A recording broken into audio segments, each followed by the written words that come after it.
So I'm on the beach this morning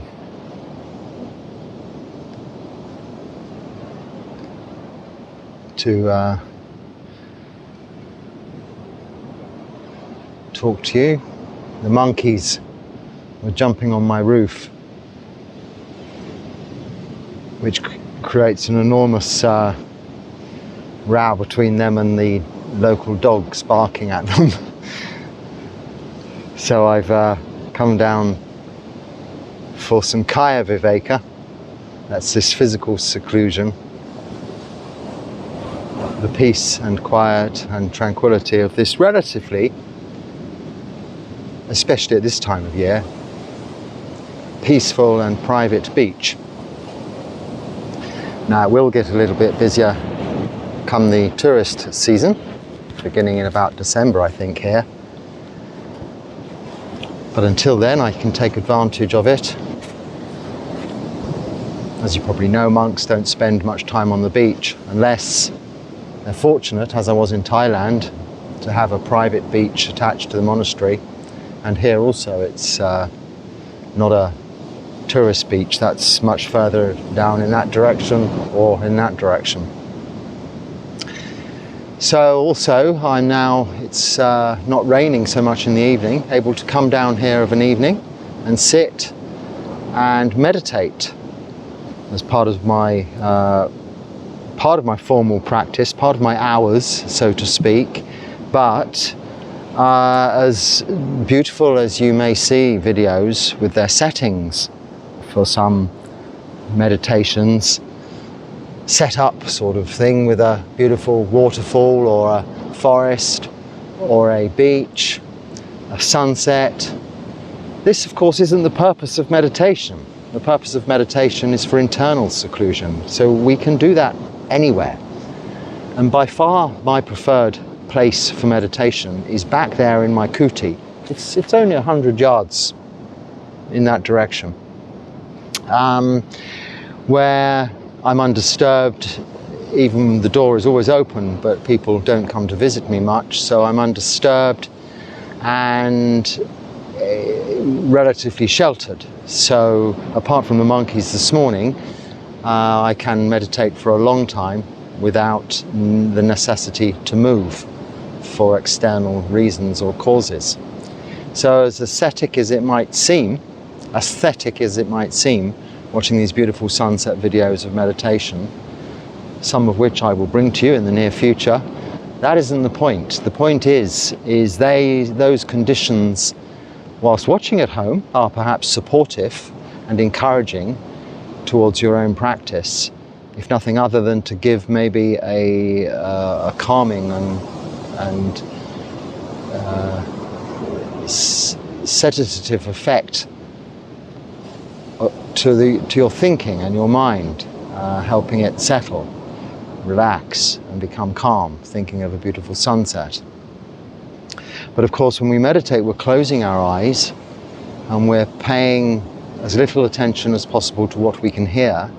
So we shouldn't be having to play chants or tunes out loud on some device, but to ignore that, what we're hearing, or at the very most, note hit sound is reaching our ears and we are hearing sound, perceiving it as such, and then bringing our attention back to our meditation object. The reason I come down to the beach to meditate is like an advert for Buddhist meditation. If you remember these sandwich board men, I don't know whether they still have them, that used to walk around London with a board either side. This is why it's called a sandwich board, sandwiching them, but an A-frame big board saying golf sale, or saying the end is nigh, come and find God, or something like this in Piccadilly. They were giving a good visual reminder to people about God, or the end, or the golf sale. Maybe they're much the same thing, but it's very visual and makes a big impact. I remember a man in a town where I used to work who used to walk up and down the dual carriageway, which was a bypass which bypassed the town, so it no longer had through traffic passing his business. I can't remember what the business was. I think it was a cafe maybe. So he started doing it himself, but then he got so busy he had to employ someone to do it for him, to walk with one of these boards up and down the dual carriageway like this. And when you were passing, you kind of thought, wow, that's a really rotten job. But in the climate in England, especially in the summer, you know, it's not a rotten job at all. It's basically walking meditation, walking up and down. But back to why I meditate on the beach is much like why going on Pindapata is very important. If you remember in the story of the Buddha's enlightenment, prior to him leaving the palace, the Bodhisattva, whom lived in relative luxury, managed to escape his sheltered upbringing, sheltered from all suffering, and saw the 4 heavenly messengers, that of an aging man, that of a sick man, a dying man, and the 4th, a samana, a monk. And it was that gave him the inspiration, having seen someone getting old, and then seeing someone sick, and then seeing a dead man, aging, sickness and death, these inevitabilities. Having seen that, he had to come to some realization that there has to be a purpose in all this. There is something more to life than just rebirth into aging, sickness and death. Is there an escape, or is there a meaning to it? Is there a reason? And it was the sight of the samana that gave him the inspiration to go forth himself into the wilderness, firstly practicing ascetic practices, not aesthetic, as I was talking about earlier, but ascetic practices, so harsh, arduous, what's the other word for them? Anyway, not eating, only a minuscule 1 grain of rice a day till he became emaciated, and all of these harsh practices, sleeping on the floor on the thorns, bathing in cold water in the winter, sitting in the sun in the summer. All of these ascetic, austere practices, which didn't work either. Eventually he found the middle path. But the inspiration came from seeing this sight of a monk. Now in Buddhism, we do not proselytize. We do not when it's not an evangelical religion where we go out preaching, trying to convert people. No, we simply practice ourselves to bring ourselves to a state whereby we can develop skills to become free from suffering in this lifetime, and therefore ultimately free from rebirth into samsara. And this has been left to us as the legacy in the teachings of the Buddha, the Dharma. Now, we take on that practice as lay people, but also as samanas. But even as samanas, as monks, as fully ordained bhikkhus, we don't go out preaching, we don't go out advertising, but we were encouraged by the Buddha to go north, east, south and west in all directions, but just living the life of a samana, so as people might come across and see that very plain and obvious sight of the monk, dressed differently, shaven head, and walking hopefully calmly, peacefully, and maybe just sitting in meditation if they're not on Pindapata. This sight alone can bring people to come and ask the question as to what is your purpose, what are you doing, what is your practice, who is your teacher.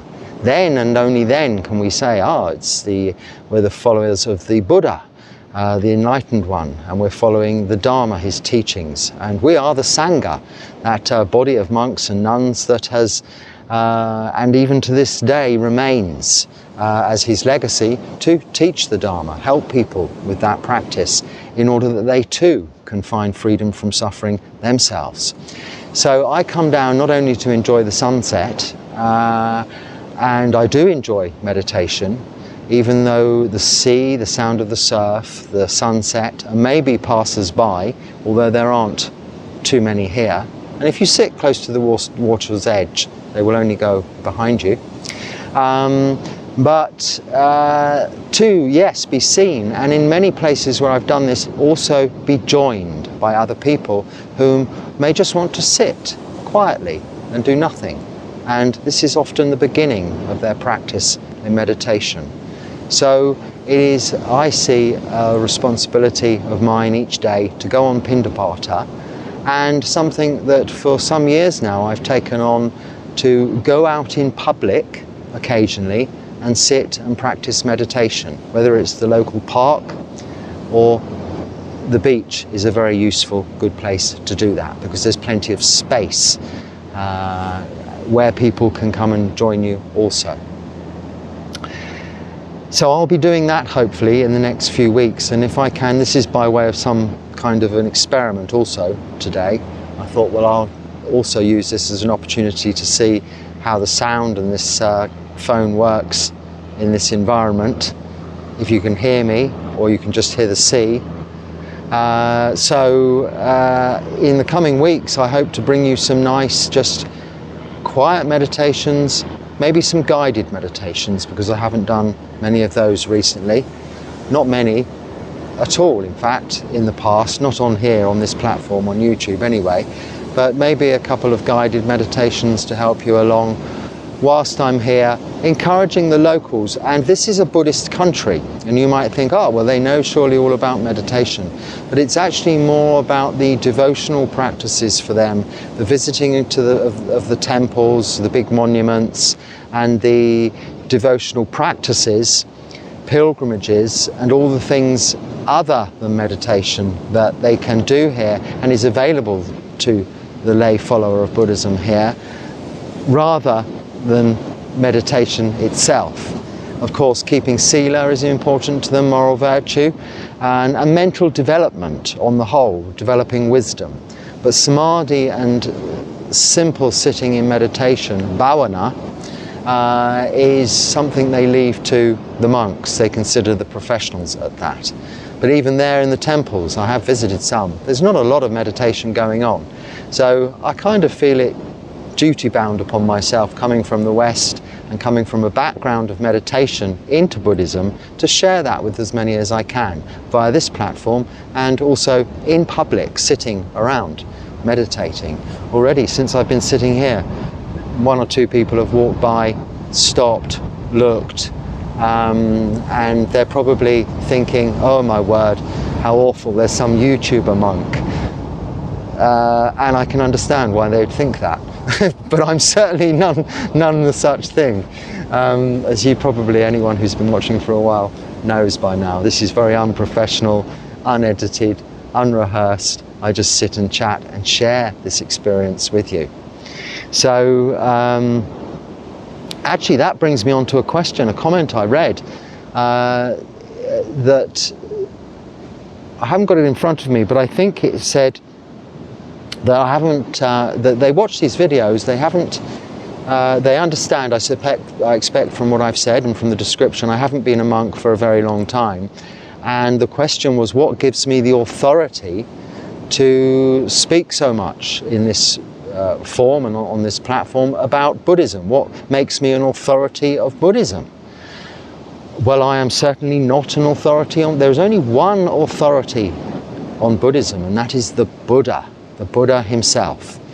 And his legacy, what he has left to us, is the Dharma, the teachings, his teachings, the word of the Buddha. We take refuge in the Buddha, the teacher, that is, the Dharma, his teachings, that is, and the Sangha, the body of monks in his lineage that he ordained and have been ordained in the subsequent lineage to date, 2,568 years later.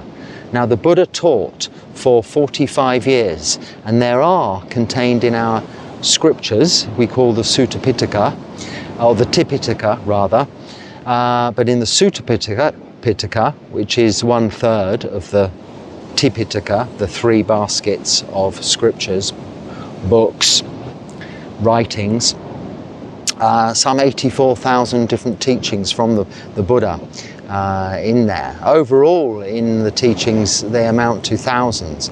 There is the Vinaya Pitaka, which is basically the rules and guidelines for monks and nuns, the Sutta Pitaka, which is the teachings, and then further commentary and development on those and a more in-depth look into the workings of the mind in the Abhidharma. They're the three. I concentrate on talking or reference to, and my practice is based on the Sutta Pitaka, the word of the Buddha. But even that is not going to be necessarily the exact word of the Buddha. Although in the Pali Canon it's in the Pali language, we can guess that's as close to the language as the Buddha spoke. It could possibly have not been, possibly something close, but not that exact language. But of the era, of the time, it just happened to be transcribed, his talks, which had been handed down verbally, mouth to mouth, through recitation by his disciples, the Sangha, one to another, for about 100 years before they were first actually written down in any form. So we don't assume even those to be the absolute authority. But the Buddha himself said, do not rely on, in the Kalama Sutta, where he's asked on visiting a whole group of various practitioners from various different traditions and religions, whom said to the Buddha, "O enlightened one," or something along these lines, "how are we to believe you when so many teachers are coming along, one saying this and one saying that?" He even said to those inquirers then, and reinforces this, that he is not to be believed, the Dharma is not to be believed. We're not to pick a teacher and say, "that is my teacher, I will follow every word he says to the letter and practice in this way." Not even the Buddha. But you are to go with his suggestions, his recommendations, and practice yourself and discover for yourself the teachings of the Buddha, how they work. And only by then can you know that you have found the truth and you have realized the path towards enlightenment as the Buddha did. He found out for himself. So he encourages all of his followers to do the same. Now it is true, yes, I have not been a monk by comparison, especially in this country where monks ordain at very young ages. And even though we can't become bhikkhus until the age 20, they kind of count those years too because they've been monks. So I'll meet monks of my age who have been monks already for 50 years in the robes, but living in monasteries, and maybe you can recite the suttas verbally, off by heart, but they're not necessarily practicing for themselves in meditation.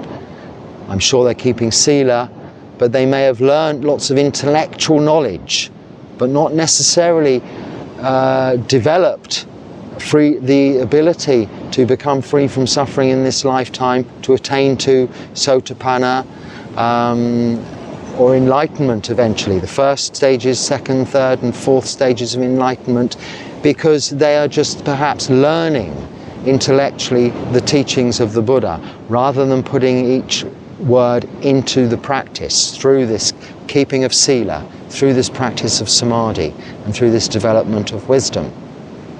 And this is the very important thing about the practice. I've lived with monks with many, many years of experience who won't mind admitting that they really, and they've been monks in the robes for many, many years, and they won't mind admitting that they really don't do a lot of meditation. They prefer to read books and study and learn Pali languages and teach and perform other devotional practices and duties. It is a case of choice. So, no, I am not an authority, or do not consider myself an authority, let alone on Buddhism, but on any subject, let alone on Buddhism. But I look to my authority as in the Buddha and the Dharma, and then the Sangha. Now, of course, we look to find our own teachers whom we get on with and can understand in our own mother tongue, our own language, whom we get on with personally also, teachers we like, because you'll remember at school, the teachers you liked were easier to learn from than the teachers you were not so fond of. It's human nature. It doesn't mean you ignore teachers or consider some that you dislike and like. It's not a liking or disliking thing. It's about getting on in a working relationship. So you must be able to build a working relationship with your teacher. So I've had the very good fortune and blessings to be able to live with and be around some of the best teachers in this modern age, in the Thai forest tradition and other traditions, but closely practicing to the word of the Buddha and in line with the suttas, the way the Buddha taught in the and this is the meaning of the Theravada tradition, the way of the elders. So the way it was first written down. But even then, some 100 years after the Buddha's 45 years of teaching, before it was firmly put down in writing, and subsequently has not changed since. Many commentaries, many books, many writings, many different points of view and understandings have come about naturally as a result of just the progression of time, and also people incorporating the original teachings into their own existing cultures, societies, religions and backgrounds, and adapting them. But it is only the core teachings that remain constant. So it isn't necessarily always a case. I know of a very, he's now a bhikkhu, a young samanera whom has just recently ordained, whom I listened to quite a few times now. His knowledge of the Pali Canon, so the Vinaya Pitaka, the Sutta Pitaka, and I think also possibly the Abhidharma, is that of the knowledge of monks I have met and lived and spent time with that have been monks for many years. And he's a very young bhikkhu. He's only just got to the age where he can ordain as a bhikkhu, I think. And I've heard some of his teachings, and he I would consider is a considerable authority on the suttas, way above my own abilities. And I look to him for inspiration in his knowledge, and I aspire to many, many teachers for their support because they have that intellectual knowledge. I also consider the monk I'm referring to there, I think, as being perhaps also very, very highly attained, or getting very well established in his practice, so putting his understanding of the Pali Canon very much into practice, because it's all well and good knowing it intellectually. That isn't going to help you become free from suffering. It's how we put it into practice that what counts. What counts. So in answer to that question, I'm here as a way of sharing the Dharma with as many as possible, through sharing my own experience living as a young monk. I've actually been living as a monk for nearly 10 years now, so it isn't that short a time, but only ordained in 2020, so for about coming up 5 years. So this is a relatively short time, but it is your practice, what you're doing in that time, that is very important. And all I try to do here is share what I'm doing on a more or less day-to-day basis. You can join me each day for the just morning chanting, short meditation, and hopefully soon some evenings for some more meditation or guided meditation. And for these talks where I try to discuss your comments and give you answers to some of your questions from the point of view of my own experience, but they're by no means authoritative answers. There is no absolute black and white, with the exception that of the black and white as laid down in the Vinaya Pitaka. And as lay practitioners, your main concern in that respect is just the 5 precepts, sila, of no killing, stealing, sexual misconduct, lying or taking of intoxicants. That is very black and white. And then the practice is very much a matter of basing as a foundation that sila, the basis, the foundations for your practice of meditation, and then developing, yes, wisdom, but not intellectual knowledge, developing wholesome mind states and reducing unwholesome mind states. So I look to my authority being my immediate teachers in the Dharma, within my Sangha, my preceptors, my preceptor back in India, and also my day-to-day teachers and people who train me back in India and also in Thailand and also in England. And they are my authority I look to for being able to be human, available, and having the experience of practice themselves, hopefully able to answer any questions I have. And as far as my own sharing is concerned, it's not by way of teaching, but simply bringing you into the fold of my practice in order that you can hopefully gain some kind of insight into monastic life, which might be inspiring for you to go and continue the practice within your lay lives, or even some may consider the monastic life is also for them. Many people do write to me, oh, how do I become a monk? It's one of the commonly asked questions. And I will perhaps make a new video soon, because the one I always recommend is now getting on, and I can't remember what I said. But it essentially is really dependent on where you are in the world. And but saying that, the intention to ordain should be an intention of renunciation. It isn't, we do not ordain as monks to gain anything. I didn't become a monk to come to Sri Lanka. It was the furthest thought from my mind. It became necessary for me to go to India in order to ordain in the end. But even then, it wasn't my intention to stay there. But with a bit of travelling around, I've now drawn the conclusion and have made a determination, and it is my intention to stay here in this place where it's relatively easy for me to stay, and I am very well supported in my practice here in Sri Lanka. Another comment, I'm doing this from memory because I can't read the comments today, was how many hours do I meditate? And I will say the question should be how many, that of yourself, yes? How many hours do you meditate?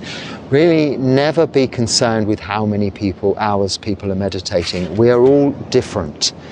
Some people maybe just meditate for a short while, to pick up meditation, meditate for a short while, and boom, they're enlightened. It could be because of practice and paramis they've developed in previous lives. Others may dedicate themselves to meditation several hours a day, each and every day, for decades, and never get anywhere. I've heard that said. In my own experience, if you truly renounce everything, let go, give up of everything, and just meditate, you will get somewhere. But you have to do it. Not just think about it, don't read about it. Throw away the studying. Stop listening to Dharma talks. Just get on with it. Now, of course, you need to have some inspiration, listen to some Dharma talks. It's better than watching some other form of entertainment, put it that way. But it is the practice that we do for ourselves that's important. Now, I'm fortunate in that my daily activity is meditation. So really, from my first waking moment, I try to bring my mind to mindfulness. Now, meditation is considered to be samasati, right mindfulness, and samasamadhi, right concentration or right meditation. The seventh and eighth factor of the Noble Eightfold Path. It doesn't mean they're the last factors. They're in fact, it's circular. It goes in a circle. It's holistic, the Noble Eightfold Path. Right view, right intention, right speech, right action, right livelihood, right effort, right mindfulness, right concentration, all have to be practiced together. This is Sila, Samadhi, Panya. This is how we develop the ability to sit and meditate for a long time, by keeping Sila. And by practicing renunciation through not only keeping sila, but through the development of wisdom to recognize what we need and what we want. And when we can see that clearly, we can let go of many of the things we've been clinging to out of wanting, out of desire, an unwholesome desire, and just concentrate on clinging to, because it's okay to have wholesome attachment to, say, for instance, the practice of mindfulness, so that we develop the ability to, on our first waking moment, bring our attention to something that demonstrates we have mindfulness, samasati. So I try to, as soon as I wake, observe the breath immediately. My meditation object is often the breath throughout my daily activities, which are relatively mundane, so therefore require not much upstairs thinking. An old friend of mine used to say, upstairs is for thinking, downstairs is for dancing. And it's quite true.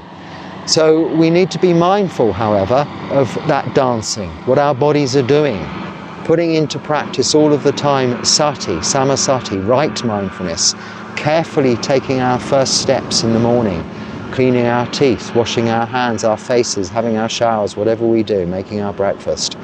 But for me, I have little to do other than meditate after I've woken, and then the morning puja, meditation, blessings, then I go on pindapata. All this is the practice of mindfulness. So it too is meditation.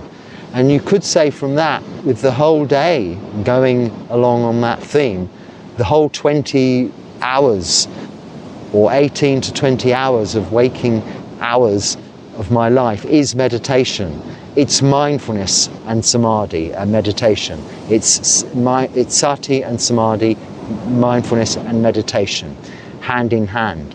But my formal sitting practice, to answer the question, is about 6 to 9 hours. 6 to 9 hours. So I usually sit for about, less than probably, but about up to 3 hours in the morning. It's all I have time for if I wake at 3 until 6 when I do my morning chanting, which is live on here, so you can see that every day and join me, I hope.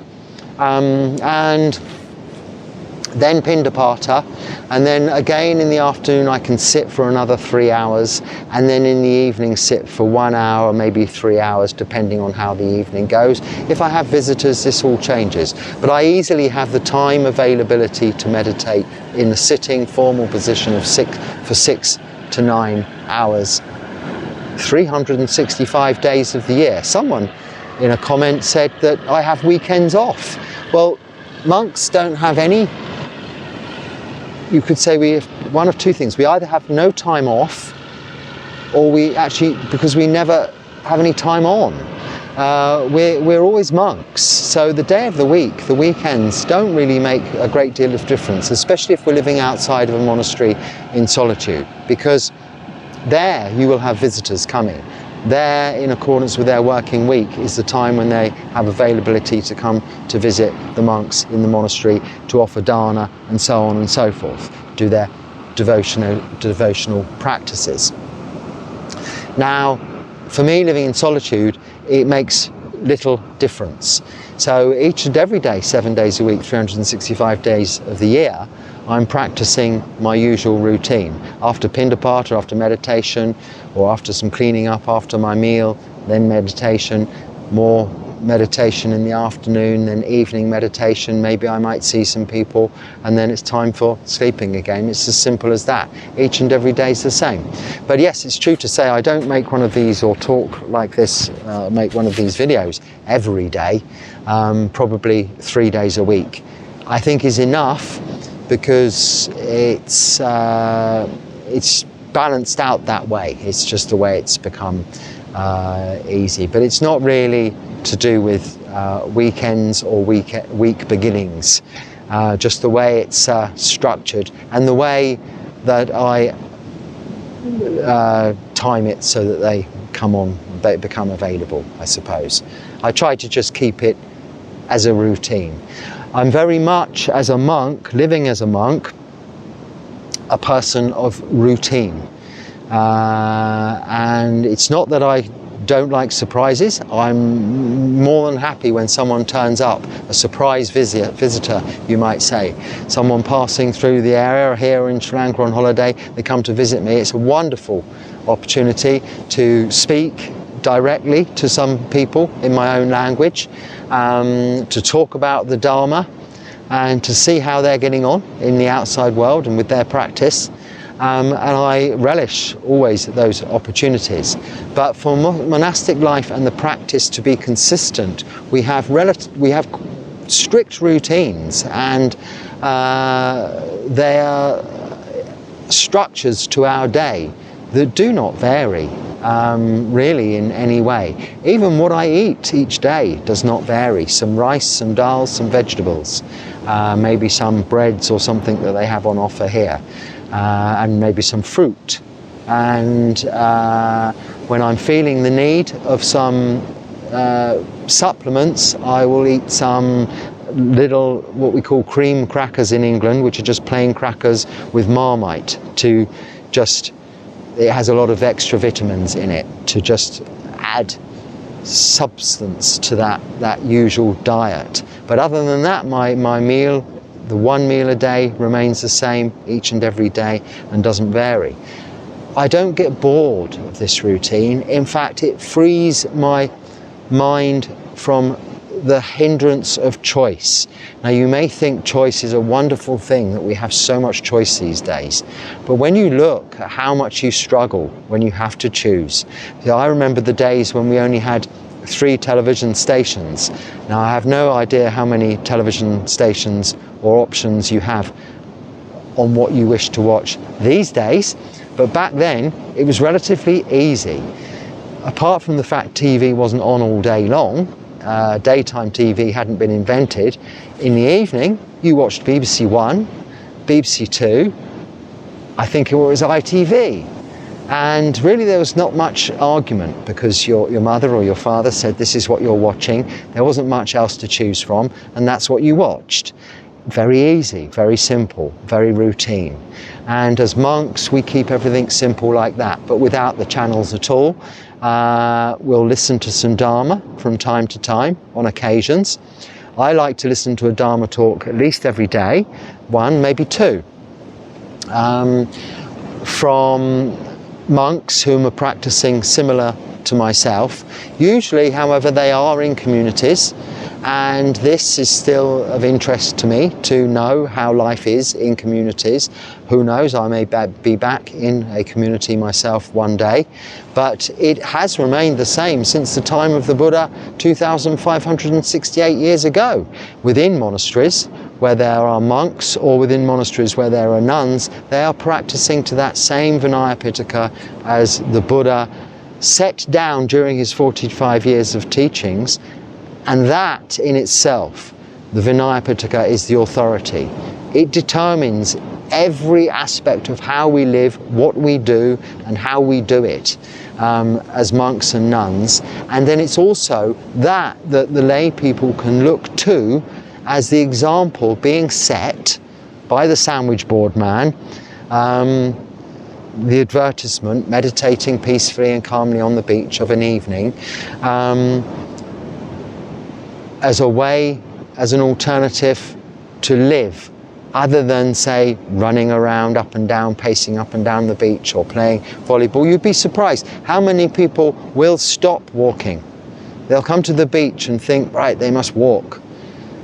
And they do, they walk miles from one end to the other. But very often, if you're sitting and meditating, people will just stop. And after all, that is the practice. We are looking to just stop and allow the mind time to settle and become calm. Stop and allow the body time to settle and relax. This indeed is the practice. This is stopping the thinking mind, the proliferation, the papancha is the Pali word for overthinking. To just be present in the moment, here and now. So hopefully, weather permitting, it's not raining, I'll come back down. I only come down for a short while of an evening at about 5 o'clock, where I'll meditate for an hour. So if you're in the area, please come and join me if you're local. And simply sit, stop and do nothing. And I need no timer, because when the sun drops below the horizon, the wind picks up and it's refreshing, waking, starts to get dark, and you know the hour's up. I return to my kuti for my evening's practice, which is what I'll do now. It's only that way. I'm hoping the monkeys, as much of a pleasure it is to see the monkeys having fun, they can be quite destructive. And where there are many coconuts still in the trees, they can make those fall. They can be very damaging also. So hopefully I don't return to too much of a battlefield. But until next time, if there's something useful, please use it and share it with others if you can, and get the message of peace and tranquility out there. And if not, just let it go. Don't worry about it. You don't need to think about it. Until next time, be happy and stay well. Sukhi Hotu.